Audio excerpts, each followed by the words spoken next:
জুলাই অভ্যুত্থানের বেনিফিশিয়ারি হিসেবে যারা আজকে ক্ষমতায় আসীন হয়েছেন সেই সরকারি দল বিএনপি নির্বাচন উত্তরেই নতুন বাংলাদেশ বিনির্মাণে 18 কোটি মানুষের গণ আকাঙ্ক্ষা ধারণ করে সামনে চলার যে অভিপ্রায় তারা ব্যক্ত করেছিলেন, আমরা দেখতে পাচ্ছি সরকার গঠনের পর আগামী 12 তারিখে পার্লামেন্টের অধিবেশন শুরু হবে। তার আগে পর্যন্ত কয়েকটা দিনে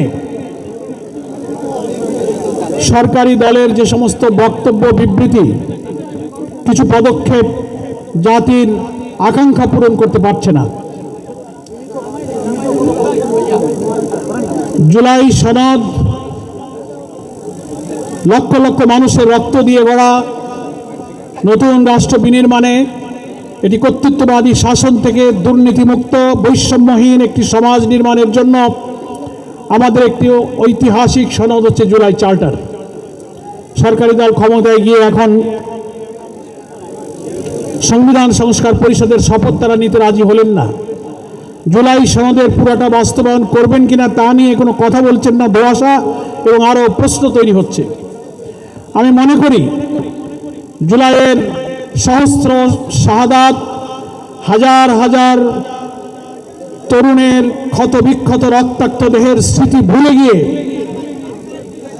জাতির আশা আকাঙ্ক্ষার প্রতীক এই জুলাই সনদকে ভুলে গিয়ে জাতির আকাঙ্ক্ষার সাথে আপনারা ভিন্ন মত পোষণ করবেন না। আপনারাও কিন্তু জুলাই সনদের স্বাক্ষর দানকারী একটি রাজনৈতিক দল হতে পারে। আপনারা অনেক সংস্কারের নোট অফ ডিসেন্ট দিয়েছিলেন, কিন্তু বিগত গণভোটের মধ্য দিয়ে প্রায় 4.5 কোটি ভোটার, 69% ভোটার হার পক্ষে ভোট দিয়ে হাকে জয়যুক্ত করে জুলাই সনদের পক্ষে সমর্থন দিয়েছে। ক্ষমতায় যাওয়ার পরে যদি এখন সেটা বাস্তবায়ন করা যাবে না, ওইটা মানি না, ওইটা শপথ গ্রহণ করবো না, এটা শপথের সাথে অঙ্গীকারের সাথে যায় না। জুলাই চার্টারের অঙ্গীকার নামার মধ্যে এটা উল্লেখ আছে, নির্বাচিত রাজনৈতিক দলগুলো আমরা অঙ্গীকার করছি জুলাই সনদের সব কিছু পূর্ণাঙ্গভাবে আমরা বাস্তবায়ন করব।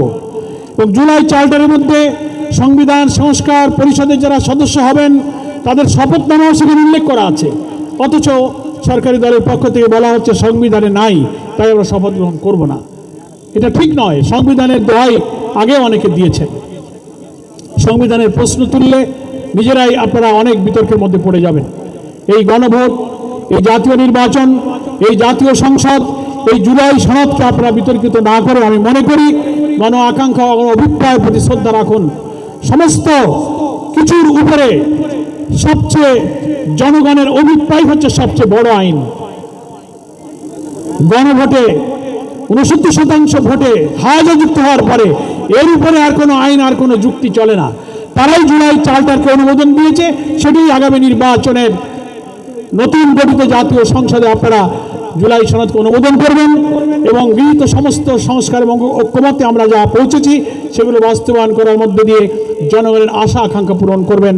আজকে খুলনা বিভাগের জাতীয় নাগরিক পার্টির এই সংগঠনের প্রতিষ্ঠাবার্ষিকীর দিনে আমি সরকারের কাছে সেই আহ্বান জানিয়ে মাহে রমজানের এই মোবারক আলোচনা সভায় রোজার যে শিক্ষা, কোরআন নাজিলের এই মাসে, কোরআনের জন্য যুদ্ধ করার এই মাসে, কোরআনের এই বিজয়ের মাসে আমরা কোরআন পড়ি, কোরআন বুঝি, কোরআন দিয়ে আমরা জীবন, সমাজ এবং রাষ্ট্র গঠন করি, এই আহ্বান জানিয়ে আমি আপনাদের সকলের প্রতি আবার শুভকামনা করে জাতীয় নাগরিক পার্টি বাংলাদেশের গণতান্ত্রিক এবং জুলাই সনদ বাস্তবায়নের এই অকুতোভয় সংগ্রামে আরও এগিয়ে যাবে, বাধাহীনভাবে তাদের এই তারুণ্যের অজেয় শক্তি দিয়ে বাংলাদেশের মানুষের আশা আকাঙ্ক্ষা পূরণ করবে।